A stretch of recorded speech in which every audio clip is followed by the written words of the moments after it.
There's just like a flavor explosion happening. Oh my word, this is so good. Y'all should go make this.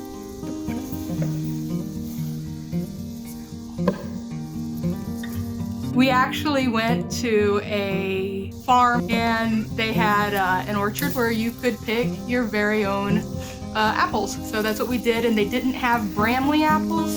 They did have Jonathan, so this apple tart is made of Jonathan apples.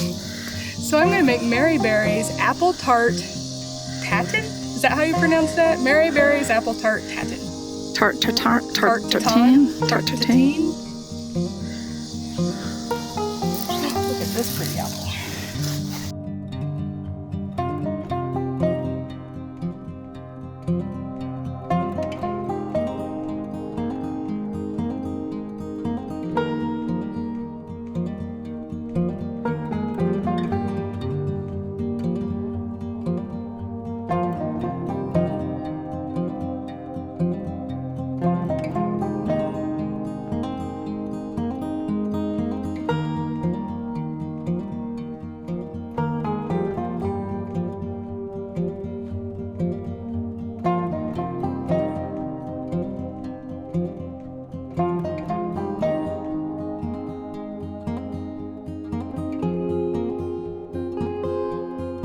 They had the most gorgeous cut flower garden. Oh, they were beautiful. So I was able to get these gorgeous, gorgeous flowers that my sister's cat's about to get up there and eat.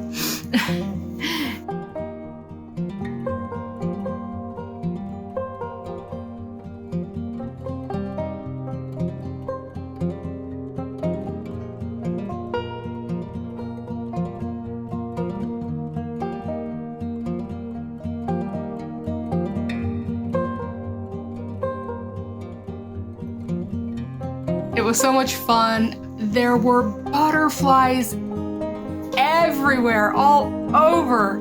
Oh, now he's gonna eat the apples. I gotta get him down. Just a second.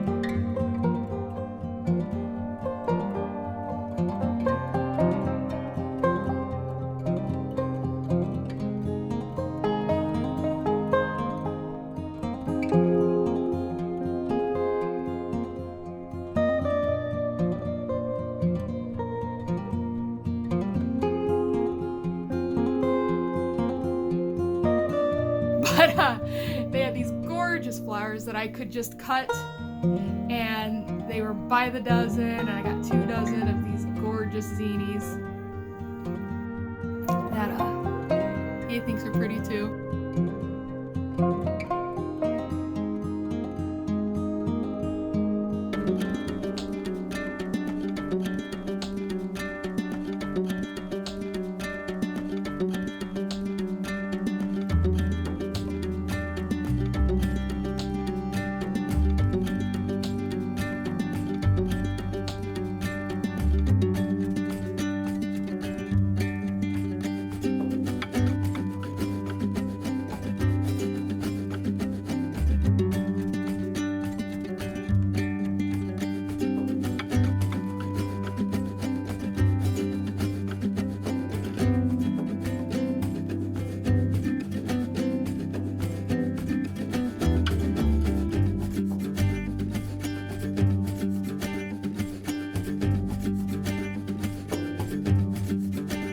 So first, I made the puff pastry dough. It was my very first time to make puff pastry dough.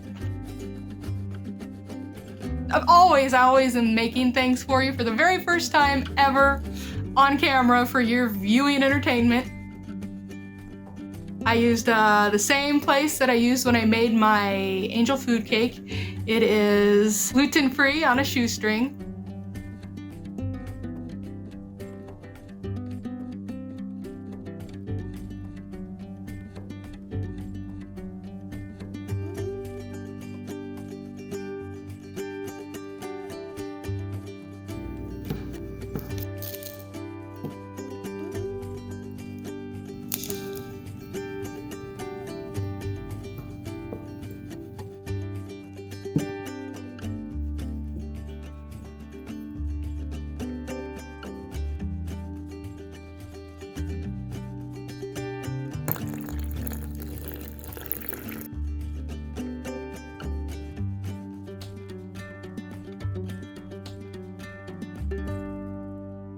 I mean, I understand how to make a pie crust, and then I made the little butter packet. You use a full-on cup of butter.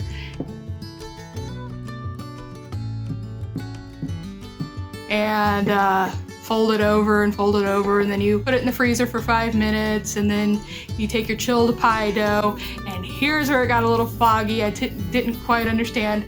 We'll see if it turned out all right.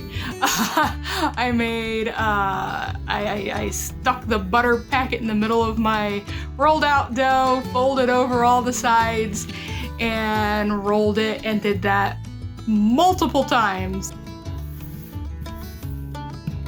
until it looked nice, and I thought, hey, that's gonna work. And then I measured my skillet, and I cut out along the diameter of the skillet, and then I put it on a cookie sheet and stuck it in the fridge until I was ready for it.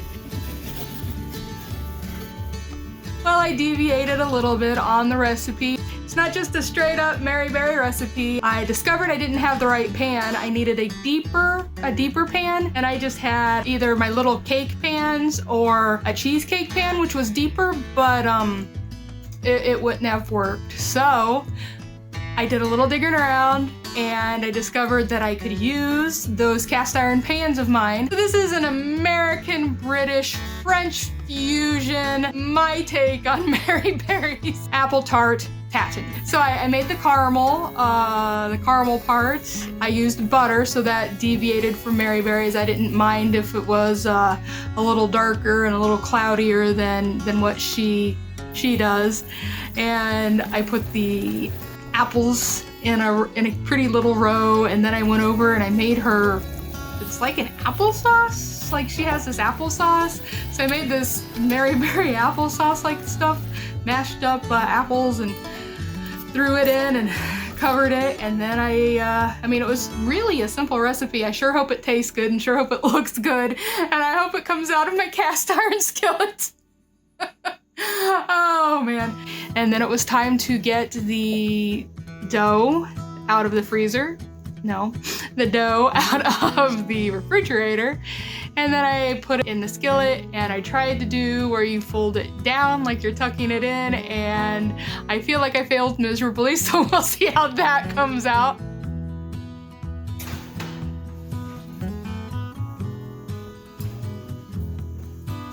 All right, straight out of the oven, apple tart tatin.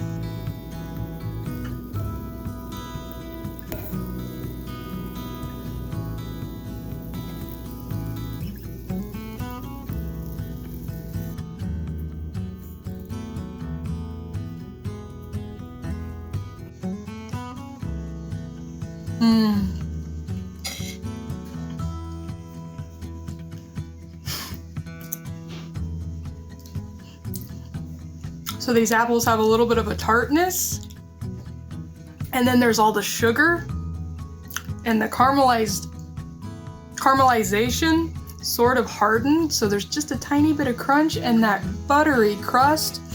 There's just like a flavor explosion happening. Oh my word, this is so good. I don't know if you can see, I'm being attacked by my Charlie dog. She's here too.